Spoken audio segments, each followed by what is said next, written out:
In today's video, I'm going to teach you how to create a resume using Google Docs templates. We'll open Google Docs, pick a design that fits your style, customize it with your information, and export a polished file you can send with confidence. First, open Google Docs. Head to docs.google.com and sign in to your account. If you prefer starting from Drive, open Google Drive, click New, choose Google Docs, and then select from Template Gallery. Both paths take you to the same place. In the Template Gallery, scroll to the Resumes section. You'll see clean professional options like Coral, Modern Writer, Spearmint, Serif, and Swiss. Click the one that matches the tone of your industry.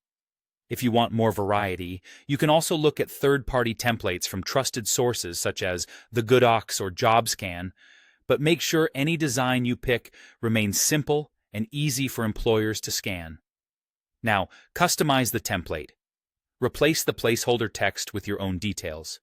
Your name, contact information, a concise summary, work experience, education, and relevant skills. Keep your summary tight and purposeful. In your experience section, use short, impactful bullet points that start with strong action verbs and highlight measurable results. Organize your sections with clear headings so hiring managers and software can find them quickly. You can adjust fonts and formatting, but keep it clean and professional. Simple, readable fonts, consistent spacing, and logical hierarchy go a long way. If you're early in your career, aim for 1 page. If you have more experience, 2 pages can be acceptable. Before you finish, review and edit carefully. Run a spell and grammar check, then read it out loud to catch awkward phrasing.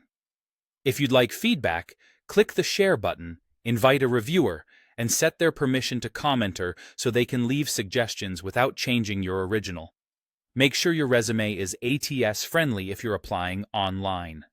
Avoid overly complex layouts, multiple columns, text boxes, or heavy graphics. Use standard section labels like experience, education, and skills, and keep dates and job titles formatted consistently so automated systems can parse them correctly. When you're ready to send it, remember that Google Docs saves your changes automatically. To share a final copy, go to File, then Download, and choose PDF to preserve the layout or Microsoft Word .docx if an employer or portal requests that format. That's it. Open, choose, customize, review, and export. You now have a professional resume built with Google Docs, ready for applications.